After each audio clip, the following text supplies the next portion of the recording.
Most of the time at work, I don't get to be creative. It's just the same old thing pretty much day after day.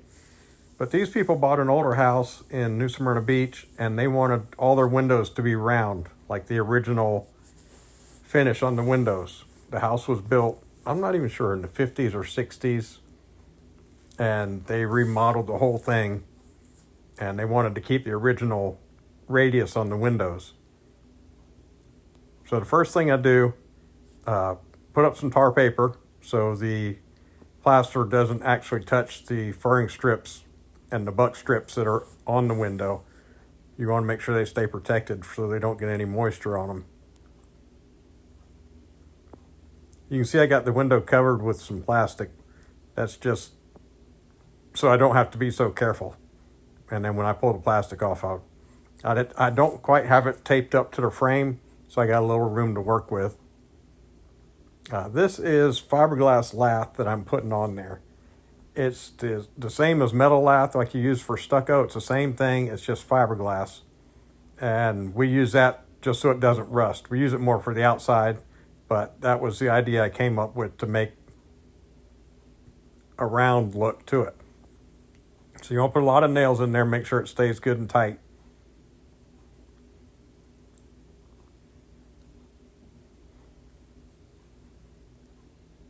These are stub nails.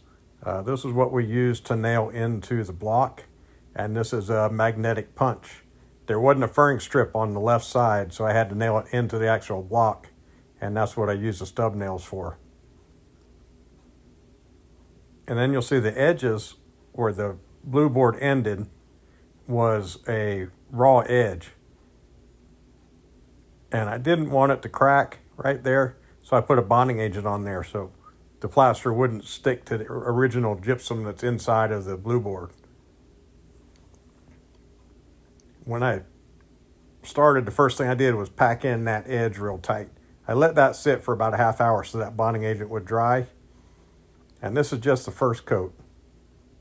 So here I'm just trying to basically cover the lath. And maybe build it out a little bit, but I know there's going to be several more coats.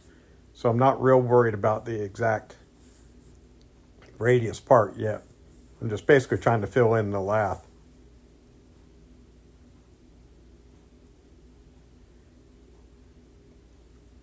And this is a piece of fiberglass tape that I put right on that corner, just to stop it from cracking. It probably wouldn't crack there, but I'm a lot more confident with the fiberglass tape there that it won't crack. And then you mud in that fiberglass tape. And again, you're not real worried about the radius yet because it's just the first coat. But you don't want to leave a mess either that you have to come fill in later.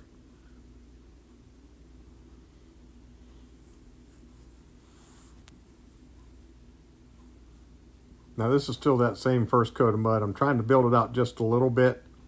You don't want to put it on too thick on each coat because it might have a tendency to crack. So you're going to have to take several coats to get it filled out far enough. But I had some leftover mud, so I figured I'd fill it out a little bit to get started with. And I'm using diamond veneer plaster, sanded.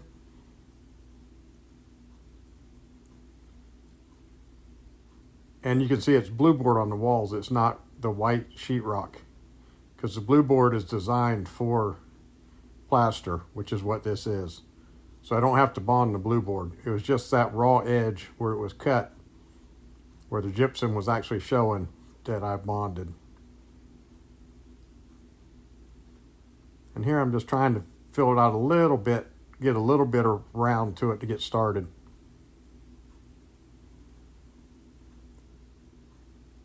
Now this is the second coat.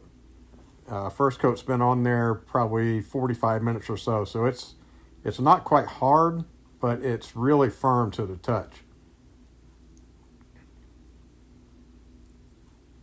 And now you just keep building the round out. You get a little bit more each time. And this is all done freehand. There's no, I guess I could have cut a jig for it and filled it in and then ran a jig up there, but I figured it was just as easy to do it free-handed. You can see how much mud I'm putting on there. It's quite a bit.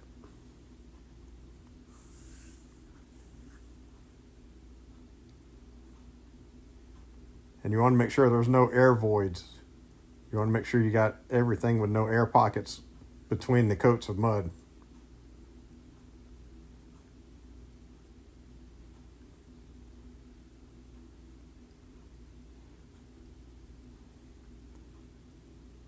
And this is where you start getting the round a little more, where it's obvious. It's kind of fun. I don't get to do this kind of stuff very often.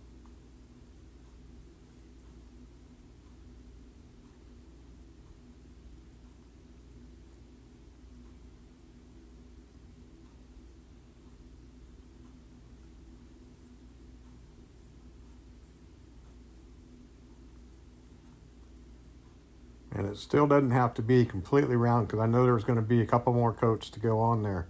But I'm just trying to get the general round to it.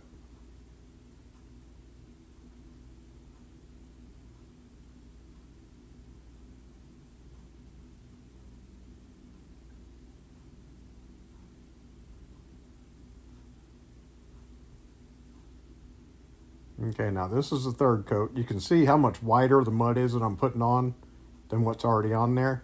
That's because the coat that's on there is already hard. It's been probably at least an hour. Actually, I went to lunch. So it's been at least an hour that second coat has been on there. So now it's good and firm. Now I get to where I make the round even more pronounced. And again, it's all done freehand, so you have to have a pretty steady hand to do it.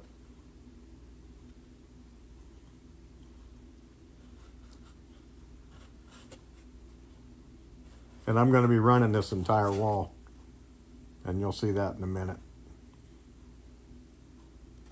to tie it all in together. So there's the third coat, and now this is the same batch of mud as the third coat. Same stuff. Now I'm running the entire wall, and I'll get on a bench here in a minute and finish it all the way up to the ceiling. I'm just getting it up most of the way. Now you really want to get your round to where it's very consistent. You want the whole thing to have the same amount of radius to it.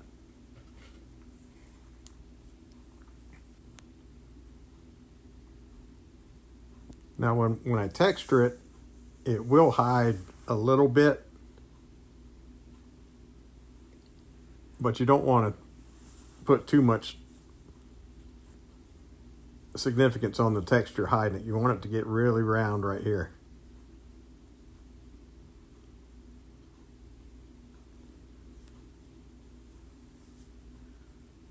Then you do the header and the other side too, and you get them nice and round. And this is a texture coat. I'm up on the bench. I tied it all the way into the ceiling, and now I'm putting the texture finish on. This is the hard coat smear texture, which is pretty much the standard finish for plastering hard coat. And again, this is an old school. They don't do a whole lot of this anymore. Most of what you see now is a drywall with the orange peel and knockdown ceilings. But this is the old school before the drywall came out. This is what I learned back in the 80s and 90s. We used to do a lot of this. We don't do much of it anymore because it's more expensive, and you can see how much more work it is. So here I'm putting the texture on the side, outside the window, and then I'm going to texture the radius to make it all match. It does have a flat area right here that's probably 2 inches wide before the radius starts.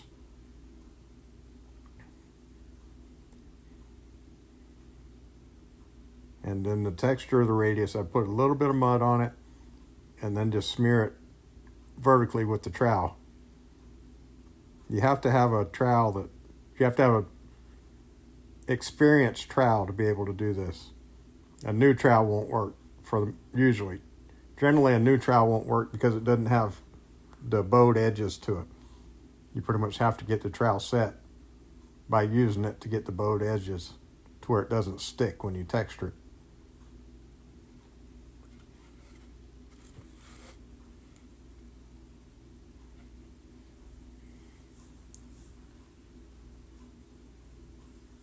Okay, so we got it all textured.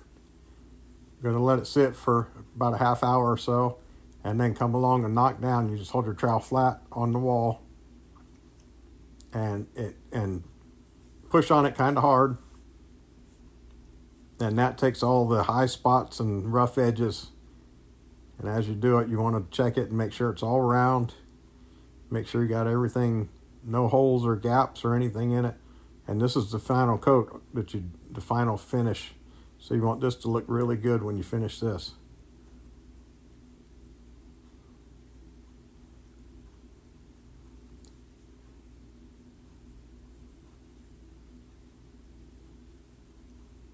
You pull the plastic off the window.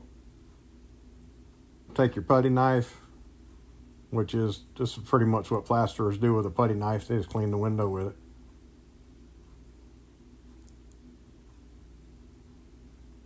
We do drywall too, but I would much rather do a plaster finish. But we use our putty knives just to clean windows.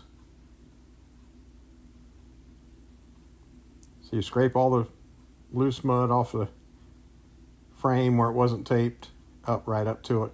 You take your brush and you brush along that window to get a nice clean edge, and you brush that little angle right there too to make it look nice and finished. And again, you brush angle on this side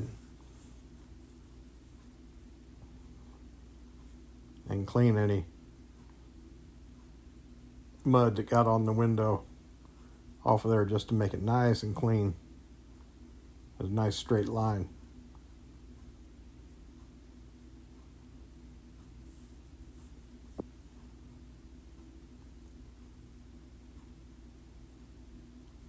And here's the finished product. You can see how nice that edge is along the window, and you can see the texture finish on the window.